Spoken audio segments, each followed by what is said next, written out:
Hello everyone, once again welcome back to our YouTube channel the corporate guys. Friends, आज की इस video में अपन बात करने वाले हैं regarding the Accenture interview experience. और जो भी यहाँ पर अपन देखेंगे वो रहेगा एज ए फ्रेशर। तो फ्रेंड्स, यहाँ पर जो भी डिटेल्स मेरे पास है वो एक्यूरेट है। और एक जूनियर है जिसने मेरे साथ अपनी डिटेल्स पूरी शेयर करी हुई है। तो वहाँ पर मैं उसका नाम डिस्क्लोज नहीं करूंगा, लेकिन उसकी क्या पूरी प्रोसेस रही during this recruitment process for the Accenture as a fresher, वो मैं यहाँ पर एंड टू एंड आपको शेयर करने वाला हूँ। Okay friends, without wasting time let's start this video. तो फ्रेंड्स, सबसे पहले यहाँ पर अपन बात कर लेते हैं एलिजिबिलिटी क्राइटेरिया की। तो कैंडिडेट्स जो अप्लाई कर रहे हैं एक्सेंचर के लिए, तो कम से कम उनके पास ग्रेजुएशन डिग्री होनी चाहिए और ओवरऑल 65% या फिर इससे ज्यादा उनका परसेंटेज यहाँ पर होना चाहिए सीजीपीए की, अगर अपन यहाँ पर बात करें तो। कैंडिडेट्स के पास जो डिग्री है उसमें कोई उसका बैकलॉग नहीं होना चाहिए, एक्टिव बैकलॉग नहीं होना चाहिए जब भी वो अप्लाई कर रहा है या फिर जब भी वो इसमें रिक्रूटमेंट में पार्टिसिपेट कर रहा है। साथ ही साथ अगर आपका कोई एजुकेशन गैप है तो केवल 1 साल का एजुकेशन गैप ही कंसीडर किया जाएगा। तो ये सारी थी एलिजिबिलिटी क्राइटेरिया, जो मेजर 3 एलिजिबिलिटी क्राइटेरिया थे फ्रेंड्स, वो मैंने यहाँ पर आपको लिस्ट डाउन कर दिए। फ्रेंड्स, यहाँ पर बात करते हैं यूजुअली इंटरव्यू प्रोसेस जो होता है एक्सेंचर में, उसमें कितने क्या राउंड्स होते हैं। तो यूजुअली इसमें 3 राउंड होते हैं। एक होता है आपका ऑनलाइन असेसमेंट टेस्ट, जिसमें आपका एप्टीट्यूड, रीजनिंग, वर्बल एबिलिटीज वगैरह आपकी चेक की जाती है। Then after that technical round and followed by an HR round. तो फ्रेंड्स, अपन आगे चलते हैं और यहाँ पर पूरी रिक्रूटमेंट प्रोसेस देख लेते हैं वन बाय वन, कितने क्या उसके राउंड हुए, जिसने मेरे साथ भी ये डिटेल्स शेयर करी हुई है और क्या क्या क्वेश्चंस उससे पूछे गए। तो फ्रेंड्स, राउंड वन की यहाँ पर अपन बात करेंगे तो ऑनलाइन टेस्ट था, जैसा मैंने आपको बताया कि एक ऑनलाइन असेसमेंट टेस्ट आपका होगा। तो ऑनलाइन टेस्ट जो उसका हुआ वो हुआ कोक्यूब्स के ऊपर। आपको पता होगा कि कोक्यूब्स एक हायरिंग प्लेटफॉर्म है और मल्टीपल कंपनीज के इनसे टाई अप होते हैं, और बेस्ड ऑन द आपका जो कोक्यूब्स का असेसमेंट होता है उसकी बेसिस पे मल्टीपल कंपनीज आपको हायर करती हैं।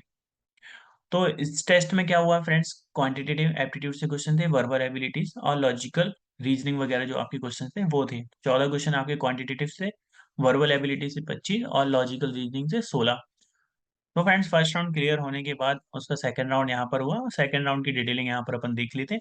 जो हुआ game based aptitude test. Generally ये वाला राउंड नहीं होता है एक्सेंचर में, लेकिन किसी किसी कैंपस में ये हो जाता है, ठीक है। मतलब डिपेंड्स करता है कि उनको लेना है कि नहीं लेना है, तो थोड़ा बहुत प्रोसेस इधर उधर हो सकती है। हो सकता है कि आपके केस में ये वाला राउंड ना हो, डायरेक्ट आपका assessment test then technical interview followed by an HR interview हो।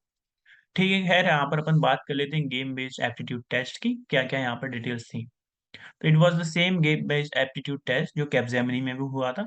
और इसमें 4 गेम्स दिए गए, 4 क्वेश्चंस उससे पूछे गए हैं। और जो ये था वो स्पेसिफिकली जेएनसी रोल वालों के लिए था।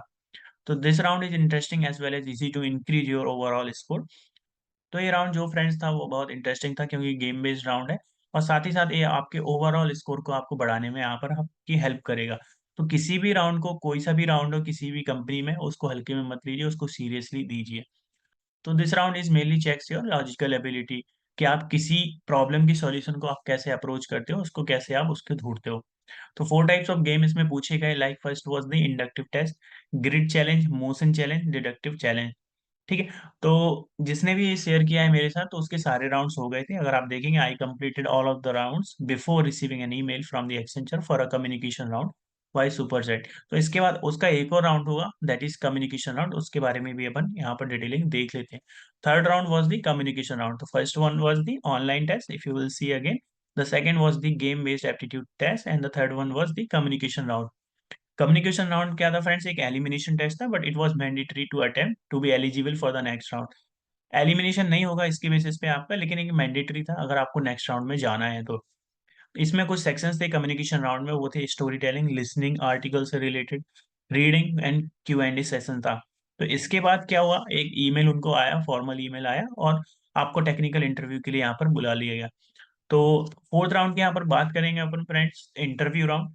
फ्रेंड्स, एक और मैं आपको पॉइंट यहाँ पर नोट डाउन कराना चाहूंगा, बताना चाहूंगा कि किसी किसी कंपनीज में जरूरी नहीं है कि आपका एचआर राउंड साथ अलग से हो। लाइक मैं एक इन्फोसिस का एग्जांपल दे रहा हूँ। जब हम लोग के टाइम पे इन्फोसिस आई थी हमारे कैंपस में, तो कई पैनल्स में ऐसा हुआ, कई लोगों के ऐसे साथ हुआ कि इंटरव्यू जो टेक्निकल राउंड था उसी में उनका एचआर राउंड हो गया। किसी किसी के एचआर राउंड भी अलग से था, मतलब एचआर इंटरव्यू उनका अलग से हुआ, टेक्निकल अलग से हुआ। तो हो सकता है आपके केस में अलग से हो सकता, आपका जो टेक्निकल है उसमें ही आपके साथ एचआर भी हो जाए, ठीक है। तो यहाँ पर फोर्थ राउंड की अपन बात करेंगे, इंटरव्यू राउंड।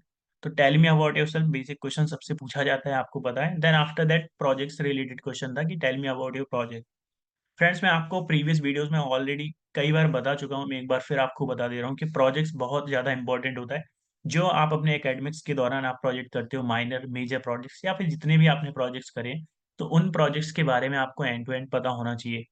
साथ ही साथ आपने जो प्रोजेक्ट्स अपने सीवी या फिर रिज्यूम में आपने लिखे हुए हैं, उन प्रोजेक्ट्स की डिटेलिंग आपको होनी चाहिए। ऐसा नहीं कि आपने 4 प्रोजेक्ट्स करे हैं और आपने लिख दिए हैं 5।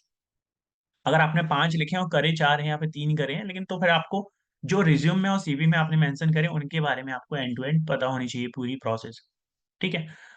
थर्ड क्वेश्चन की बात करेंगे, what were the challenges you faced during your project and how did you overcome them?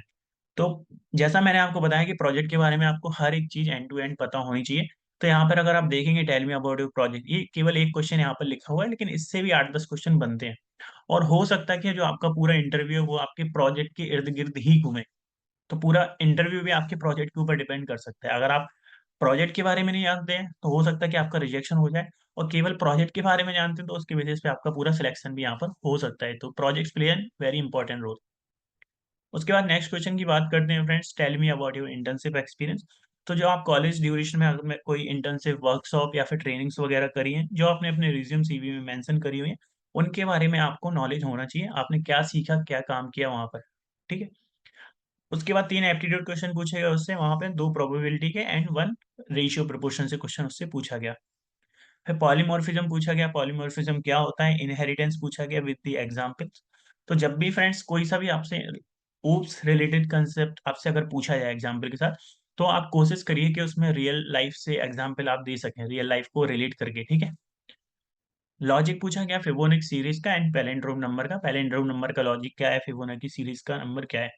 तो this was the technical questions in the fourth round. उसके बाद अगर अपन बात करेंगे तो कुछ एचआर रिलेटेड जो क्वेश्चंस होते हैं, तो जैसा कि मैंने आपको बताया स्टार्टिंग में कि हो सकता है कि आपके केस में एचआर राउंड अलग से हो, और जरूरी नहीं है कि एचआर राउंड होगा ही अलग से, वो टेक्निकल राउंड में भी एचआर क्वेश्चंस आपसे पूछ सकते हैं।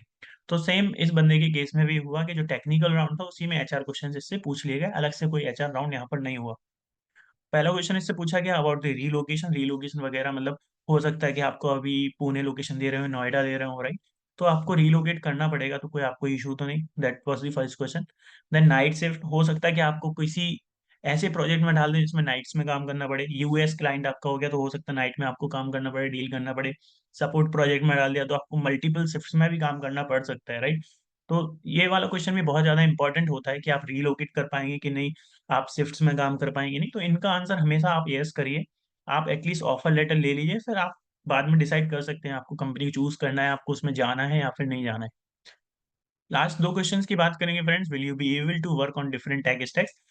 यहाँ पर क्वेश्चन ऐसा पूछा जा रहा है कि आपने, हो सकता है कि अपनी सीवी में जावा लिखा है कि आपने जावा पे काम किया है, पाइथन पे किया है, लेकिन जरूरी नहीं जब भी आप सर्विस बेस्ड कंपनीज में या फिर बड़ी एमएनसीज में अगर आप जाते हैं कि आपको आपकी मनपसंद टेक्नोलॉजीज पे काम करने मिल जाए, राइट? क्योंकि उनके पास हजार प्रोडक्ट हैं, हजार प्रोजेक्ट्स चल रहे हैं, तो डिफरेंट डिफरेंट टेक स्टैक्स पे आपको काम करना पड़ सकता है। तो आपकी एडेप्टेबिलिटी, आपकी लर्निंग स्किल्स वहां पर काम आएंगी, आपकी फ्लेक्सिबिलिटी वहां पर काम आएगी कि आप कौन सी टेक्नोलॉजी को कितना क्विकली ग्रेस्प करते हो, राइट? तो उससे रिलेटेड ये वाला क्वेश्चन था। और लास्ट में उससे पूछा गया कि अगर आपको इंटरव्यूअर मतलब कोई सिर्फ भी कोई क्वेश्चन है तो आप पूछ सकते हैं। तो इसका आंसर भी मैं कहूँगा, अगर आपको ये वाला अपॉर्चुनिटी मिलता है, एनी क्वेश्चन फॉर मी, अगर इंटरव्यूअर आपसे बोलता है कि आपको कोई क्वेश्चन है तो पूछ लिए, तो डेफिनेटली आपको कम से कम एक क्वेश्चन है वहाँ पर ज़रूर पूछना चाहिए। तो इससे क्या होता है, एक लास्ट में अच्छा इंप्रेशन बनता है, means you are also showing some interest about the companies. तो मेरे ख्याल से ये वाला क्वेश्चन बहुत अच्छा है, और यहाँ पर एक आपको अपॉर्चुनिटी मिलती है, और यहाँ से थोड़ा आप आइडिया लगा सकते हैं कि आपका सिलेक्शन होने वाला है कंपनी में या फिर नहीं होने वाला है। Friend, this was all about this video. I hope आपको वीडियो से कुछ ना कुछ हेल्प जरूर मिली होगी। वीडियो अच्छा लगे तो वीडियो को लाइक करें, शेयर करें, and don't forget to subscribe our channel. Thank you.